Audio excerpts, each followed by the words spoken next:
dari survei ini, saya tidak bisa mengatakan dari yang lain ya, itu mereka menganggap bahwa Anies Gatot justru lebih menjamin, lebih kompatibel dibandingkan Anies AHY. Mungkin mereka aspek senioritas, ya, aspek AHY masih nomor 2 ya. Iya.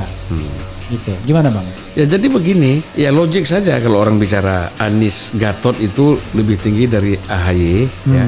Karena orang bicara dari segi masih terikat dengan senioritas TNI-nya kan gitu. Kita bicara Gatot. Rupanya di sini 42.000 yang voting, Anies AHY itu 37%, Anies Gatot 63%. Ya problemnya begini, kan kembali lagi Gatot ini nggak punya partai. I see. Jadi dasar dia untuk didukung calon wakil presiden itu apa?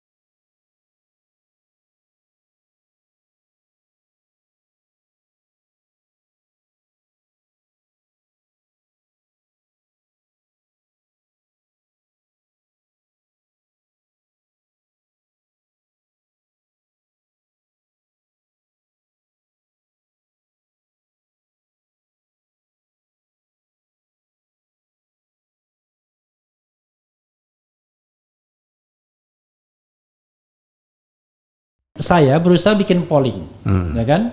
Dan polling di Era Channel ini yang nggak direkayasa, ya kan? Pokoknya mereka kan terserah mau ngisi apapun karena kita nggak bisa kontrol kan? Nah saya berusaha bikin polling, memasukkan siapa calon-calon wakil presidennya Anies. Di RH Channel ini Anies jagoan sekali soalnya susah. Dilawankan siapapun dia nggak pernah kalah gitu. Contoh ya. Misalnya saya bikin polling, apakah Anda puas dengan kepemimpinan Anies di Jakarta selama 5 tahun? Yang voting itu 80.000 gitu. Kalau survei biasa kan cuma 1.200 kan? Ini 80.000, tapi kita tidak berpretensi itu ini adalah survei yang representatif dengan metode ini kan polling saja. Yang sangat puas itu 81% Bang. Dari 80.000? Iya, dari 80.000. Yang puas 8%.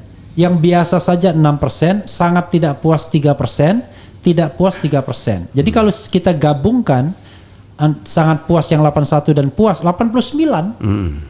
Kalau 90 itu angkanya kan excellent. 80 ke atas ya very good lah. Kira-kira nilainya kan masih tetap A juga. Nah ini kalau kita bicara mengenai tingkat kepuasan terhadap Anies. Kalau kita bicara mengenai calon wakil presidennya Anies, saya berusaha memasangkan di antara 3 nama yang di sini paling populer. Jadi yaitu Anies AHY, Anies Gatot, dan Anies Ridwan Kamil. Tapi karena ternyata yang paling populer itu Gatot dan AHY, saya ambil 2 saja, yaitu head to head Anies. Saya pasangkan 4 rupanya. Anies AHY, Anies Ridwan Kamil, Anies Sandiaga Uno, dan pasangan lain. Kenapa saya ambil ini AHY, Ridwan Kamil, dan Sandiaga Uno?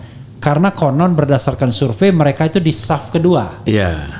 Kan AHY, Ridwan Kamil, Sandiaga Uno kan begitu. Saf pertama Ganjar atau Prabowo, Anies kan begitu. Nah ternyata Anies AHY itu dari 66.000 yang voters yang ngevote, Anies AHY itu 65%, Anies Ridwan Kamil 17%, Anies Sandiaga Uno 7%, dan pasangan lain tidak saya spesifikkan karena nggak mungkin 11%.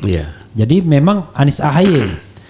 Ya, tetapi ketika kita hadapkan kepada Gatot Nurmantio yang sosok yang paling populer dalam survei di sini, karena Gatot mengalahkan semua calon wakil presiden yang disebut, itu ketika di head to head kan dengan AHY, ternyata Gatot Nurmantio menang dengan 61% kalau tidak salah. Jadi Anies AHY itu 39%.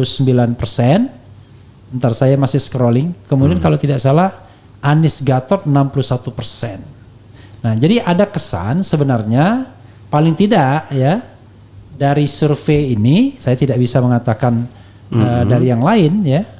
Itu mereka menganggap bahwa Anies Gatot justru lebih menjamin, lebih kompatibel dibandingkan Anies AHY. Mungkin mereka aspek senioritas, Ya, aspek AHY masih perluasan nomor medan. 2 ya. Iya. Gitu. Gimana Bang? Ya jadi begini, ya logik saja kalau orang bicara Anies Gatot itu lebih tinggi dari AHY ya. Karena orang bicara dari segi masih terikat dengan senioritas TNI-nya kan gitu. Ya. Nah, jadi sekarang begini Pak Refli, kalau kita bicara Anies dengan PKS, calon PKS, itu kan istilahnya jeruk makan jeruk itu kan? Iya. Ya di situ sudah tidak menambah suara, gitu. Suara Anies kan dengan suara PKS itu nggak beda. I see. Jadi kalau kita ambil wakil presidennya dari PKS, ya akhirnya penambahan suara Anies dari mana? I see. Iya kan? Oke, Nah. tapi PKS sudah selesai kan pembicaranya. Kita bicara Gatot. Rupanya di sini 42.000 yang voting, Anies AHY itu 37%, Anies Gatot 63%. Ya problemnya begini, kan kembali lagi Gatot ini nggak punya partai. I see. Jadi dasar dia untuk didukung calon wakil presiden itu apa? Kan tadi kan sudah dibilang Nasdem, kemudian PKS, sama Demokrat udah sepakat presidennya kan? Artinya selesai untuk Anies. Selesai. Dan Untuk wakil presidennya, wakil presiden itu apakah harus dari dua partai itu? Apakah bisa orang lain? saya kira dari dua partai itu nggak mungkin. Oke, Nggak mungkin itu masalahnya kan? Itu masalahnya. Oke, jadi kalau memang dari dua partai, karena saya lihat Gatot pun nggak pernah main ke Nasdem juga, pernah nggak? Nggak pernah. Karena Ya? gini, untuk calon presiden, wakil presiden ini, Nasdem sudah melepaskan itu menjadi otoritasnya Anies lah. Oh sih. Silakan Anies bicara dengan PKS, Anies bicara dengan Demokrat. Ya. Siapa dari hasil pembicaraan mereka yang mereka tetapkan sebagai calon wakil presiden. Nah mungkin nanti dikonfirmasi, dibawa ke ketua umum Nasdem, Ya. Lalu dipertimbangkan kita cocok nih jalan kan gitu. Ya. Jadi memang masalahnya kalau saya jadi calon presiden, saya sih tidak mau cari orang yang lebih senior dari saya. Karena secara psikologis kan gak enak juga ngatur-ngaturnya nanti ya. Iya. Kecuali chemistry-nya jalan banget ya. Kalau chemistry-nya jalan banget atau senior tapi nggak ikut cawe-cawe. Ya. Kayak Pak Maruf Amin dengan Pak Jokowi ya gitu. Ya. Ini ada juga ya. Mana yang Anda pilih dari pasangan di bawah ini? Saya bikin juga 52.000 yang votingnya. Anies AHY, Anies Gatot, Anies Hovifah, Anies Sandiaga Uno dan Anies Yeni Wahid. Jadi saya bikin acak-acak begitu. Kenapa saya bikin Hovifah? Karena salah satu masukannya adalah, loh, Anies ini membutuhkan kan kita ini bicara teritorial yang banyak votersnya, which is Jawa Tengah, Jawa Timur, Jawa Barat. Jawa Barat, oke. Tapi Jawa Tengah dan Jawa Timur, terutama Jawa Timur itu kan battle. Hovifah dong, ya kan? Dia NU kan, kira-kira begitu. Jadi Islam modernis sama Islam tradisional gitu. Tapi ternyata begitu kita polling di sini, Anies AHY itu dapat dari 52.000 dapat 27%, Anies Gatot 61%, Anies Hovifah 4% saja, Anies Sandiaga Uno 6%, Anies Yeni Wahid 2%.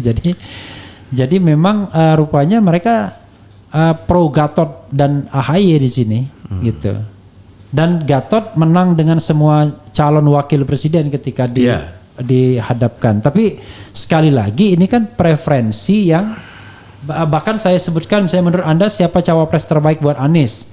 Gatot Nurmantio 56.000, Gatot Nurmantio 86%, Hovifah 9%, Lanyala Mataliti 2%, Erick Thohir 3%. Kemudian ketika Gatot Nurmantio dihadapkan pada Andika Perkasa, Airlangga Hartarto, Ganjar Pranowo, Puan Maharani, itu Andika Perkasa 10% dengan voters 37.000, Airlangga Hartarto 1%, Gatot Nurmantio 82%, Ganjar Pranowo 5%, Puan Maharani 2%. Bahkan iya, jadi betul-betul Gatot semua ini. Iya. Ketika Gatot dihadapkan pada Ridwan Kamil, Sandiaga Uno, Hidayat Nur Wahid, Muhaimin Iskandar, ada Hidayat ya.